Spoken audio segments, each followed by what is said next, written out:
어제 대한민국과 포르투갈의 아주 극적인 극장골로 인하여서 잠 못 드시는 분들이 많이 있었을 것입니다. 저도 이제 새벽을 준비하기 위해서 누웠는데 한참 잠이 떨어졌는데 비명 소리가 들려요. 근데 비명 소리가 이제 나쁜 비명 소리가 아니었습니다.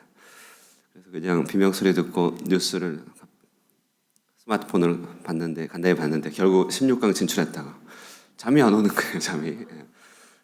그래서 겨우 가까스로 잠들고 오는 길에 걸어오는 길에 그러면 안 되지만 스마트폰을 들고서는 어떤 골 장면이 있었는가 보면서 근데 정말 이렇게 마지막 46분에 넣은 골을 보면서 울컥하는 그런 안 울 수가 없겠더라고요. 그래서 많은 분들이 잠 못 들었겠다라는 마음이 듭니다. 학생들이 이제 동네 쏟아져 나오면서 동네를 얼마나 시끄럽게 하는지 그래도 충분히 이해할 만했습니다. 아무쪼록 참 기쁜 일인데요. 오늘 등산에도 큰 힘이 될 줄로 이제 믿고 오늘의 시편 37편 말씀 계속해서 묵상하도록 하겠습니다. 우리는 이번 한 주간은요, 특별히 시편을 통하여 인간관계의 어려움을 통과하는 믿음에 대해서 함께 살피게 되었습니다. 가장 힘든 일은 사람에게 있어서 다른 것도 아니고 관계다, 이런 얘기는 우리가 익히 많이 들었죠. 말뿐만 아니라 우리 현실에서도 많이 경험합니다. 관계가 어려운 이유는 사람들 속에 잔존해 있는 악의 문제들 때문에 그렇습니다. 관계가 가까워졌다, 소원해졌다 하는 정도의 문제는 마치 달이 기울고 차듯이 어찌 보면 인간사에 당연할 수도 있을 것입니다. 그러나 이제 멀쩡한 관계에서 척짐이 생기고 거기서 비난과 비방, 더 나아가 이제 상대의 생명과 존엄까지도 앗아가는 정도의 아주 큰 어려움이 있을 수가 있죠. 거기에는 분명히 악의 문제가 존재합니다. 이런 악의 문제에 부딪혀서 그 악에 걸려서 나 역시 거기에 빠져들지 않으려면, 악의 늪에 빠져들지 않으려면 어떻게 하겠는가? 굉장히 중요한 질문이죠. 악에 대한 이런 명언이 있습니다. 괴물과 싸우는 사람은 그 싸움 속에서 스스로 괴물이 되지 않도록 조심해야 된다. 우리가 그 시면을 오랫동안 들여다본다면 그 시면 또한 우리를 들여다보게 될 것이다. 아주 의미심장한 말이죠.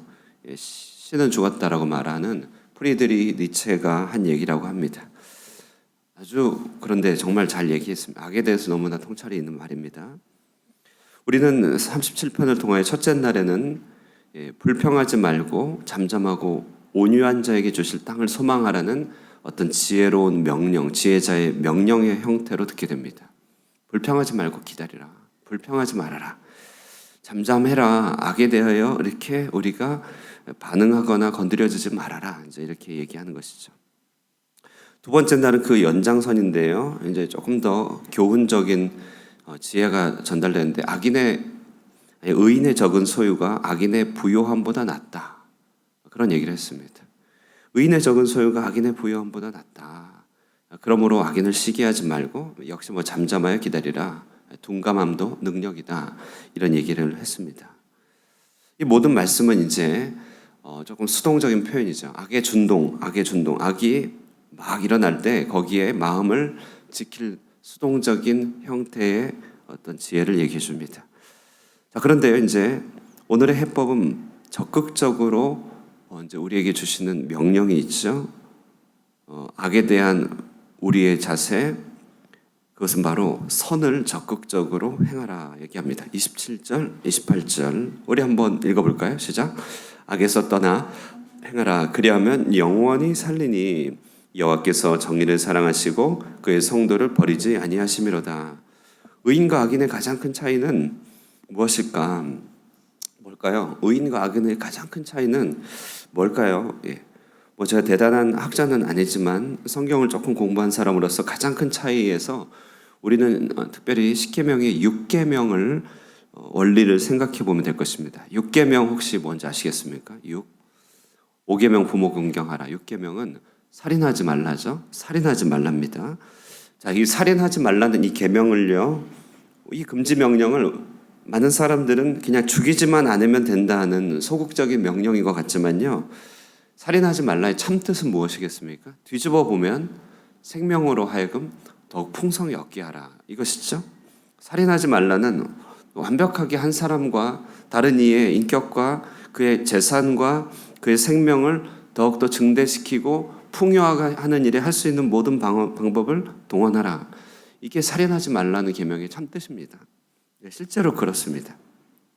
그래서 예수님은 자신을 선한 목자라 하시면서 자신에 대한 어떤 사명을 얘기할 때 이렇게 얘기합니다. 내가 온 것은 양으로 생명을 얻게 하되 더욱 풍성히 얻게 하려는 것이다. 이 말씀 들어봤죠? 요한복음 10장 10절. 성령 역시도 생명으로 하여금 더욱더 생명을 얻도록 성장하도록 하는 따뜻한 온기, 이게 성령이죠. 자, 그래서 악이라고 하는 것은 뭐냐면 살인, 그러니까 죽음에 기울어져 있는 모든 일입니다. 누군가를 미워하는 것이죠.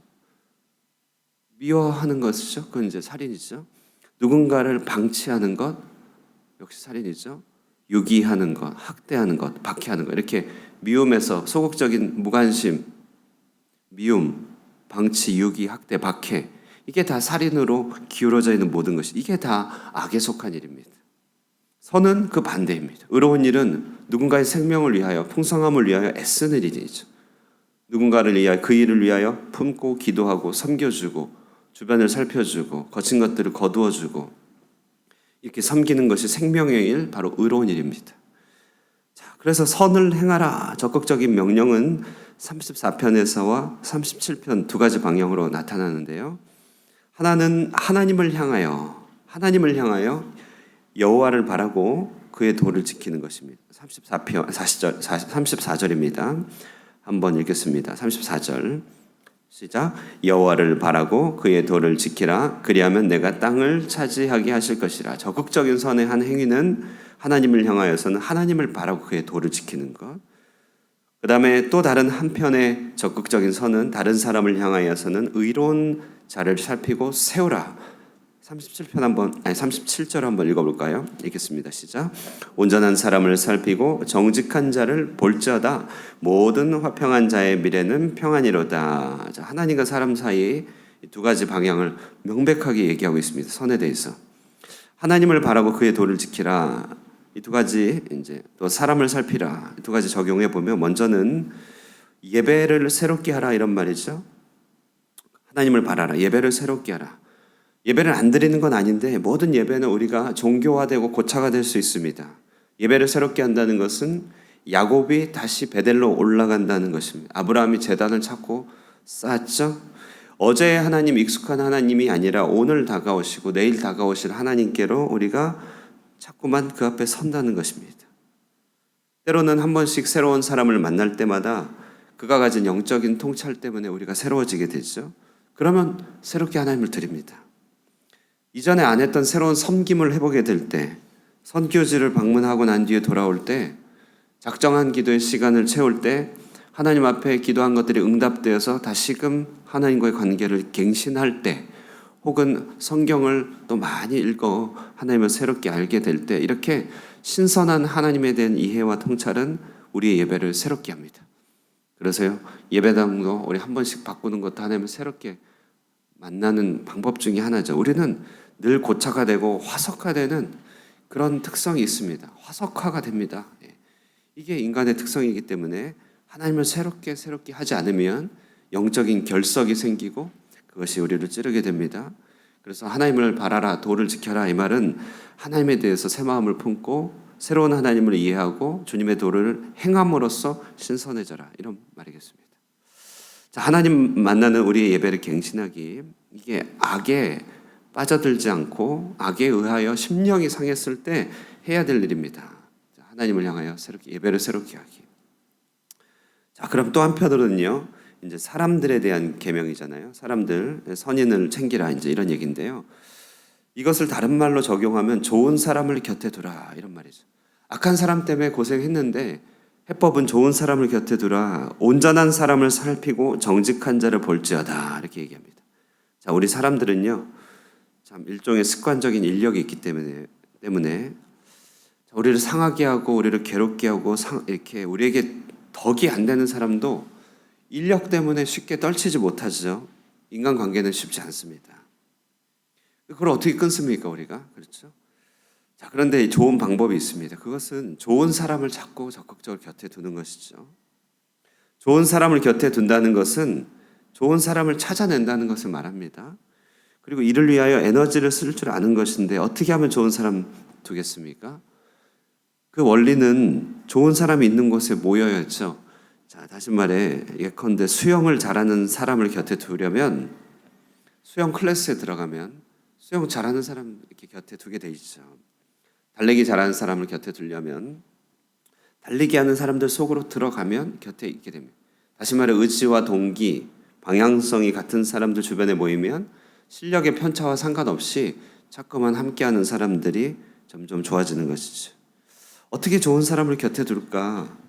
온전한 사람을 살피고 정직한 자를 살피는 건 뭘까? 신앙적으로 보면 신앙적으로 나보다 더 뛰어나고 앞선 사람들을 동경하고 그를 쫓아가는 것뿐만 아니라 그 방향을 유지하고 그것에 대해서 심령이 가난한 자들을 찾아내어서 그들과 함께 권면하여 가는 것입니다.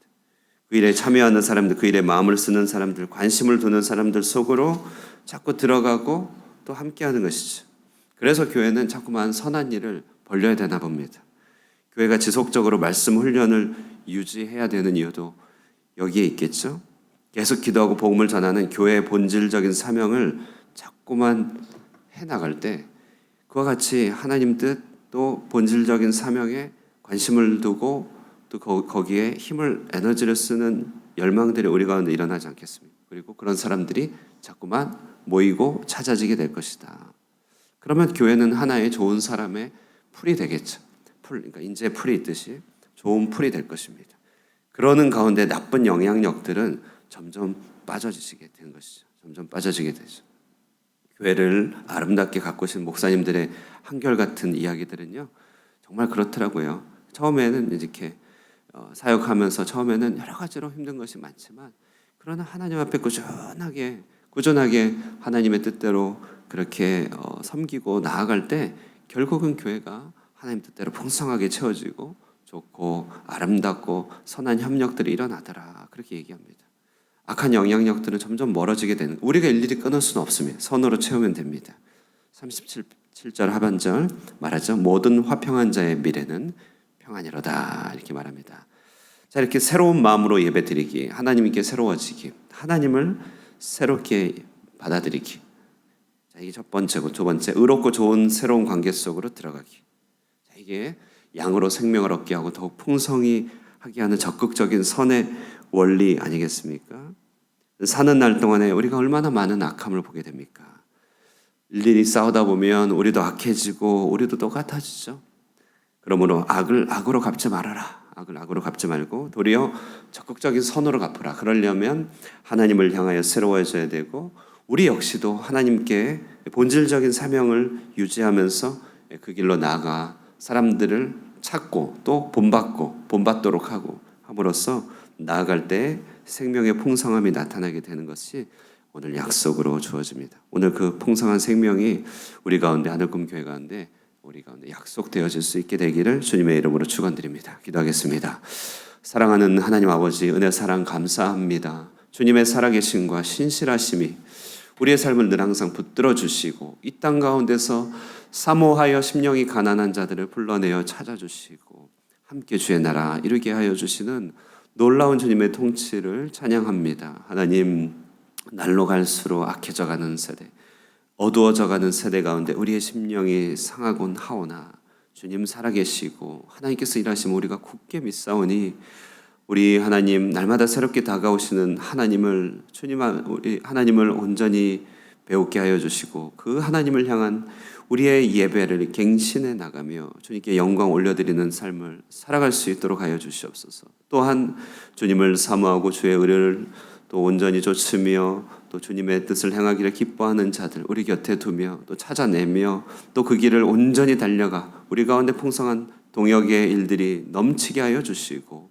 우리 안에 정말 주님을 사랑하는 이들이 우리 주변에 풍성이 많아지므로 우리를 괴롭히고 우리를 무너뜨리며 우리의 패망과 우리의 절망을 기뻐하는 모든 악의 세력들이 우리 곁에서 떠나져가는 것들을 바라볼 수 있도록 축복하여 주시옵소서. 오늘 이 자리에 귀한 발걸음한 사랑하는 주의 백성들 이 약속 그대로 주님께서 이루어 주시고 주님의 풍성한 사랑과 새롭게 다가오시는 하나님과 이 땅에 하나님을 사모하는 수많은 의로운 선인들이 하나님 기도하는 모든 이들 삶 가운데 풍성하게 곁에 머물 수 있도록 축복하여 주시옵소서.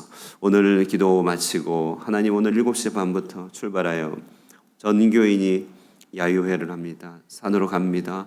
하나님 오가는 길 지켜주시고 그 모든 과정 땅을 밟는 모든 순간순간 하나님 주시는 기쁨과 사랑의 나눔이 풍성케 하여 주시며 하나님 이 시간을 통하여 교회가 더욱더 새롭게 하나님을 찬미하게 하여 주시고 또 모든 준비된 것들 다 잘 이루어지고 우리 주 안에서 하나님 우리 안에서 일하시는 하나님의 크신 역사들을 맛보는 복된 시간 되도록 전 시간을 주관하여 주시기를 바라옵고 살아계신 예수님의 이름으로 기도드리옵나이다. 아멘.